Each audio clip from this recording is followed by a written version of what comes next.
Okay, so let's unpack this because it's quite something. Imagine this, right? A seemingly tiny incident, just a brief fire in a factory, Hmm. and somehow that caused the colossal downfall of a major global company. How does a small spark lead to a massive corporate collapse? It really sounds like a paradox, doesn't it? It absolutely does. And, Yeah. well, that's exactly what we're trying to do in this deep dive. We want to sort of pull back the curtain on this surprisingly dramatic event Yeah. and explore the critical lessons it holds, Mm. for corporate strategy, for resilience. So we're diving into the full story, how this brief fire, it seemed so insignificant at the time, Right. how it ultimately led to the near demise of Ericsson's mobile phone division. And meanwhile, its main rival, Nokia, basically sailed right through the exact same crisis, almost unscathed. Incredible contrast. To really get how this all played out, we kind of need to go back in time a bit, Hmm. transport ourselves back to the mid-1990s. Hmm. This was a pivotal time. The mobile phone industry was just exploding, really. And it was mostly dominated by three huge players, Nokia, Ericsson, and Motorola. Fierce competition. Yeah, and what's really fascinating here, I think, is the strategic difference, how they approach their supply chains right from Yeah. the get-go. Right, because they weren't all the same. Exactly. Yeah. So you had Motorola, who, well, they mostly kept manufacturing in-house. Secure supply chain, maybe a bit less agile, but secure. Okay. But then Nokia and Ericsson, they made a different bet. They Hmm. chose to outsource the really critical stuff, especially chips, processors, To other companies. to external companies, yeah. Yeah.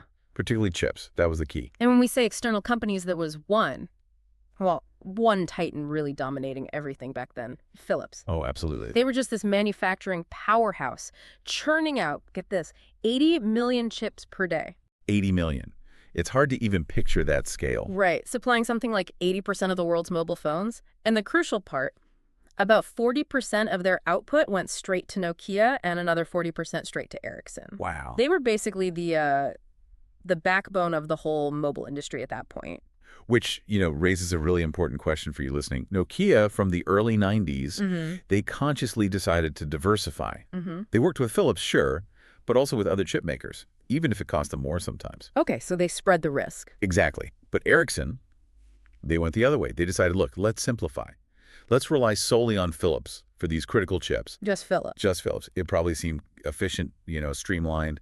But wow, talk about a high-stakes decision in hindsight. Okay, so set the scene. Reliance on Philips. Now fast forward, March 17th, 2000. New Mexico.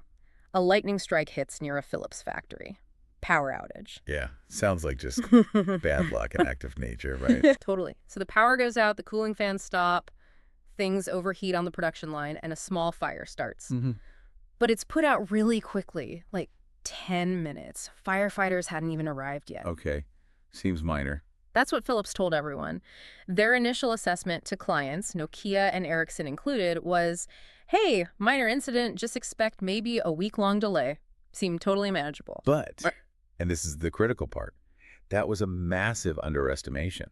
The real disaster wasn't the fire itself. It was the environment it happened in. How so? Well, think about chip manufacturing. These places, they call them clean rooms, they have to be unbelievably clean, like 10,000 times cleaner than a hospital operating room. Okay, incredibly sensitive. Exactly. So the fire, sure, but also the water used to put it out. And maybe even more importantly, the carbon and gases from the factory's own internal fire suppression system. Ah. It all created this dense cloud of microscopic dust. And this dust didn't just contaminate the chips being made on the lines. It contaminated and ruined chips that were already finished, sitting in storage, waiting to be shipped. So everything in that section of the plant was basically write-off. Pretty much. The contamination was catastrophic.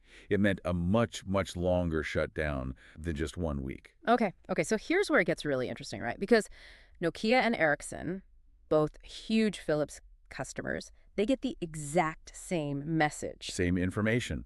Minor incident, week-long delay. But how they reacted, completely different paths. It's almost like a textbook case study in crisis response. It really is. Let's start with Nokia. Their reaction was, well, immediate, decisive. They noticed even tiny delivery delays almost straight away, They were watching closely. very closely.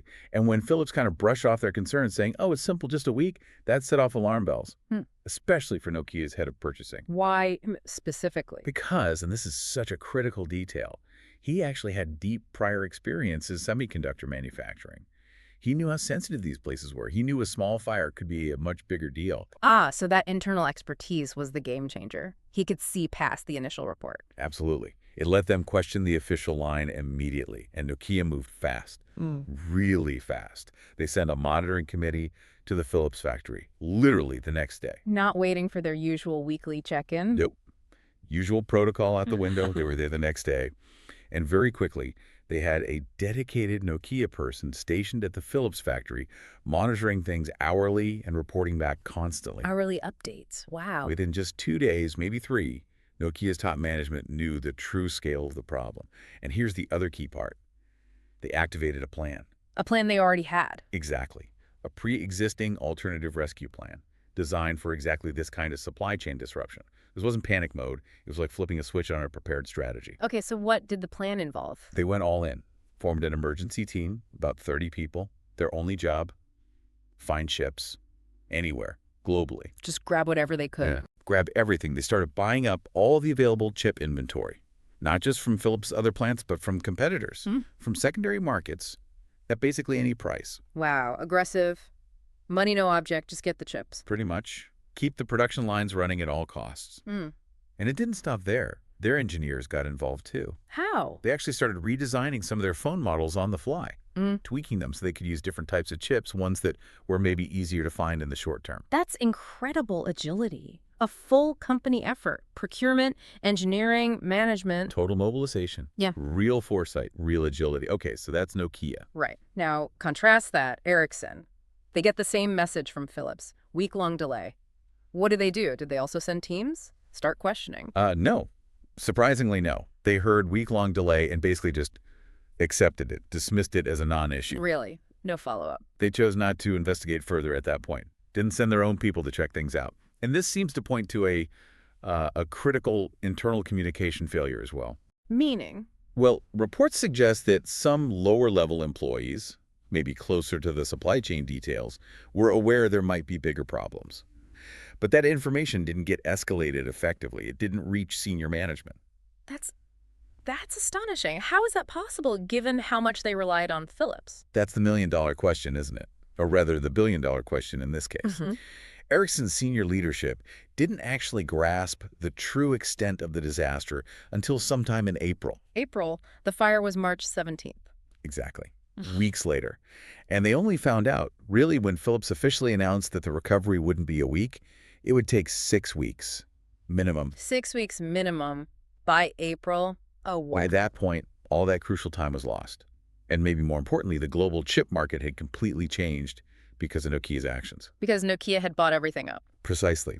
By the time Ericsson finally woke up to the severity of the crisis and started desperately looking for alternative chip supplies, There was nothing left. virtually nothing at the scale they needed. Nokia had already cornered the market. Ericsson, having bet everything on Philips, had no backup suppliers ready to handle that kind of volume. They were completely stranded, locked out. So the fallout for Ericsson must have been immediate and brutal. Absolutely devastating. Yep. By the end of 2000, Ericsson's mobile phone division reported a loss, a staggering loss of $2.3 billion. Billion with a B. Billion. And on top of that, they lost about 3% of their global market share. And guess where most of that share went? Straight to Nokia. Straight to Nokia. This wasn't just a stumble, it was a catastrophic blow. Did they try anything? I mean, could they do anything at that point? Oh, they definitely tried. They scrambled to find new external partners to manufacture phones for them, tried to patch the holes, but the damage was just too severe. It was really too little, too late to stop the bleeding. So what was the end result? The end result was, well, a forced, drastic restructuring. In April 2001, Ericsson had to sell off most of his mobile phone manufacturing factories. Yeah. Places in Brazil, Malaysia, Sweden, the UK, the US sold to Flextronics. Selling off the crown jewels, essentially. Unthinkable just a year before. Completely unthinkable for a market leader. And the final nail in the coffin came just a few months later, October 2001. What happened then? Sony stepped in and acquired Ericsson's mobile division. They formed the joint venture, Sony Ericsson. Sony Ericsson. Right, I remember them. Yeah. So Ericsson, as an independent major force in making mobile phones, was effectively out of the game, all stemming back to that minor fire and, crucially, their response or lack thereof. Just incredible. The chain reaction is stunning. And If we sort of connect this to the bigger picture, this whole Ericsson-Nokia story, it's now like a classic case study. It's taught in business schools everywhere when they talk about supply chain risk management. I can see why. It seems so obvious when you look back, doesn't it? Diversify, monitor, react quickly. Yet, companies still fall into similar traps. Yeah. What makes it so hard, even for giants like Ericsson, was to see these vulnerabilities. It really hammers home the importance of, first, supplier diversification. You just cannot put all your critical eggs in one basket. It's too risky. Fundamental lesson number one. And second, that proactive monitoring. You can't just take the first report at face value, especially in a crisis. You need your own eyes on the ground, your own analysis. And trusting your people who have the relevant expertise, like Nokia did with their purchasing head. Exactly. And then swift, clear internal communication. Getting the real information to the decision makers instantly. Ericsson's failure there was critical. That delay was fatal, really. This whole story is just such a powerful reminder, isn't it? Relying on a single point of failure. Yeah. Yeah, it might look efficient on paper. Might save some costs up front. Simpler is often cheaper, initially. Right. But it can lead to absolute catastrophe down the line. Resilience, building in that redundancy, that ability to pivot. It's just as crucial, maybe more crucial, than simple cost cutting. Nokia understood that. They paid a bit more for diversification early on. And it paid off massively when crisis hit. Handsomely. It's maybe a less obvious business virtue sometimes, but this case shows its true value. So there you have it, a tiny spark, a seemingly minor event, exciting this massive company-altering firestorm. It shows how interconnected everything is and how quickly things can unravel if you're not prepared, if your systems, your culture aren't built for genuine agility and quick response. Which leaves us, and you listening, with maybe a final thought to chew on. Put yourself in the shoes of an Ericsson executive back then. It's April 2000. You just learned the real story months after the fire. What are your immediate next steps?